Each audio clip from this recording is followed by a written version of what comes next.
Olá, estamos hoje no programa Agenda Econômica recebendo o economista Raul Veloso, ele que vem debater com a gente a necessidade em mais investimento em infraestrutura, até como solução para sair da crise. Mas antes, vamos ver o que pensam os senadores. O governo vem paralisando obras já há algum tempo e reduzindo os investimentos em infraestrutura. O poder público é sempre uma alavancagem importante para o crescimento econômico, para o aquecimento da economia com os investimentos que pode realizar. Desta forma, há um comprometimento do processo de crescimento econômico do país, porque o governo está investindo muito aquém da necessidade. É preciso reconhecer que é preciso haver um rigoroso ajuste fiscal no momento, mas não podemos deixar de pensar em planejar a médio e longo prazo para que os investimentos voltem a acontecer. Travar investimentos significa travar a nossa economia, e travar a nossa economia significa trazer dificuldades sociais para o país. Então é preciso pensar a curto, médio e longo prazo, viabilizando esses investimentos. Professor Raul Veloso, quando se fala em investimento em grandes projetos como esse, logo vem à mente o governo federal, a União. Mas o Brasil, enquanto uma república federativa, até que ponto existe a necessidade da iniciativa de estados e municípios na área de transporte, abertura de rodovias e mesmo na área de portos e aeroportos estaduais? Bom, dependendo da dimensão do estado, obviamente, nós devemos falar para isso dos estados maiores, onde o território é maior, onde a demanda por transporte também é maior, principalmente nos grandes centros. Quer dizer, você tem lá muitas necessidades e tem que resolver o mesmo tipo de problema. Recurso escasso, muito dinheiro em gasto corrente e incompetência, má gestão de lidar com os problemas. Então, é preciso todos se irmanarem no esforço de viabilizar as soluções para cada caso, para cada modalidade. Um exemplo que eu acho que é bom citar é o caso do governo de Minas Gerais, que o novo governador o estado tem 28 mil quilômetros de rodovias estaduais de propriedade do estado, então é o caso único.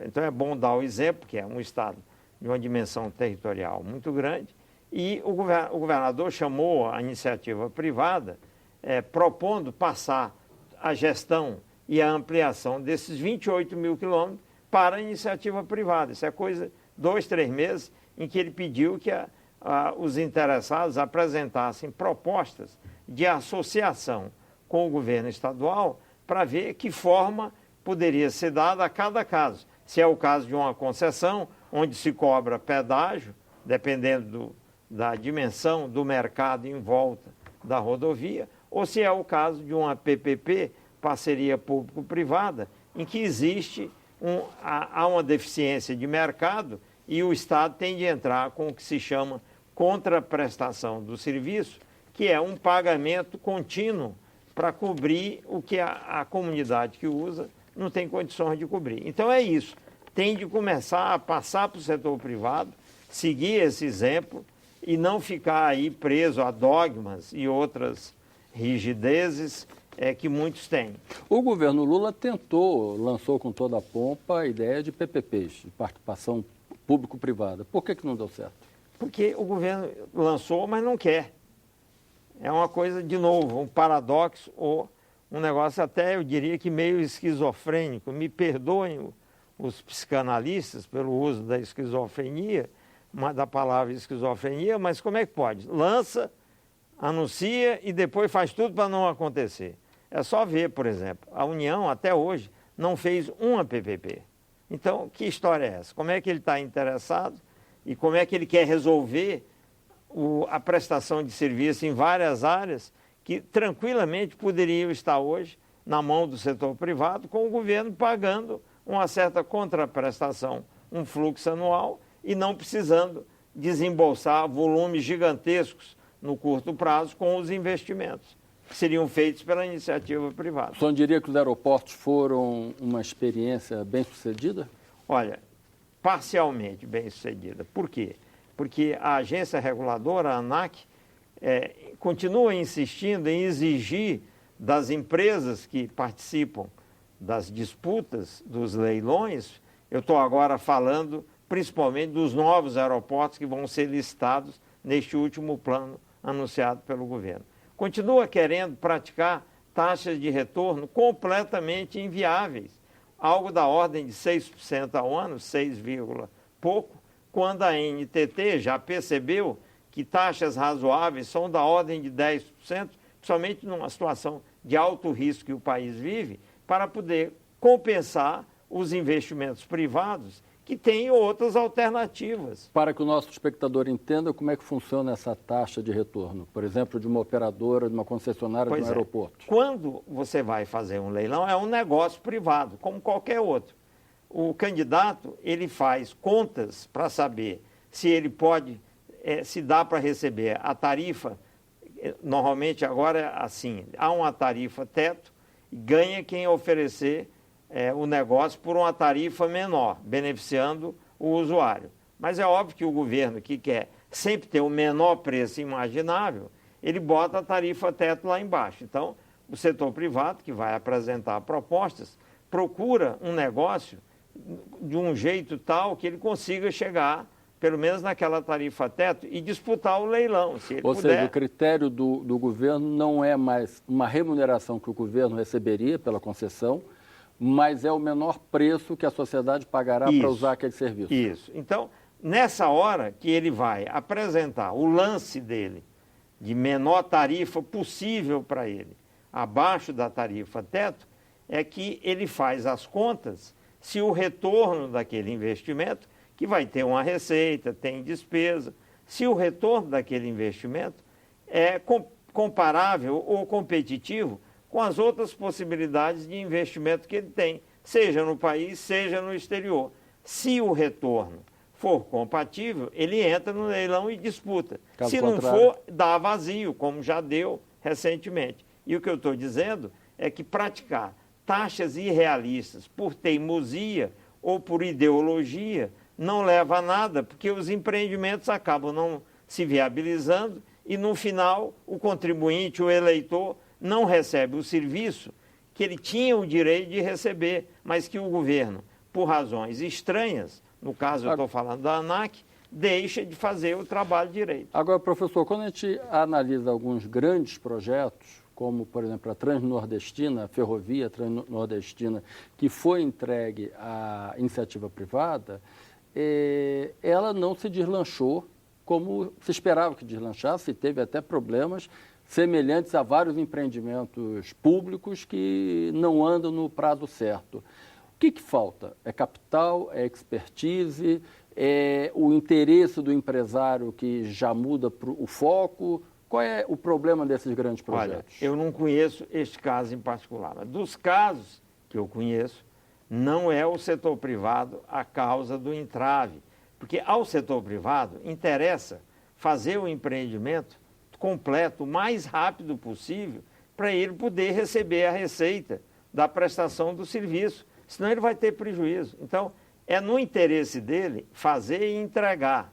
Ocorre que muitas vezes ele vai fazer e aparece uma dificuldade ou um entrave, porque tem algo a ser feito pelo setor público, uma obra complementar, enfim, depende muito do caso. Licença, Pois é, e aí o setor público não comparece por falta de recursos ou por mera incompetência. E aí paralisa a obra e o setor privado muitas vezes acaba desistindo.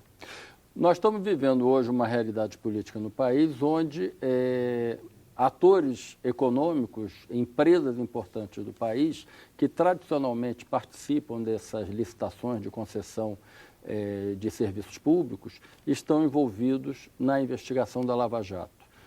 Um processo hoje de repasse para a iniciativa privada da responsabilidade dessa infraestrutura encontraria atores econômicos à altura dentro do país ou por conta dessa realidade terão que vir empresas do exterior?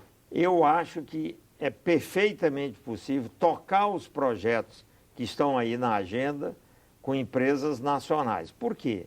Porque há uma separação entre a dos grupos que atuam nessa área, quando ele não é exclusivamente de concessão, ou exclusivamente de construção, se for dentro de um mesmo grupo, há uma separação completa. Dentro do grupo tem uma empresa que só cuida de concessão, ela sequer contrata da sua co-irmã que faz construção. Está nos estatutos Não há uma dela. contaminação. Não há contaminação. Até porque, então não há essa contaminação, não há esse risco. O problema é não ter empresa que vai disputar. E elas levam uma vantagem grande em relação ao exterior. O exterior treme quando vai entrar no Brasil, porque ele não conhece. É muito difícil entender o jeito que as coisas funcionam, o jeito como as coisas funcionam. E como é que aqui. vocês vão ver, por exemplo, anúncios feitos como recentemente do governo chinês, interessado em investir até 50 bilhões de dólares em infraestrutura, principalmente na ferrovia Pacífico Atlântico aqui no Brasil.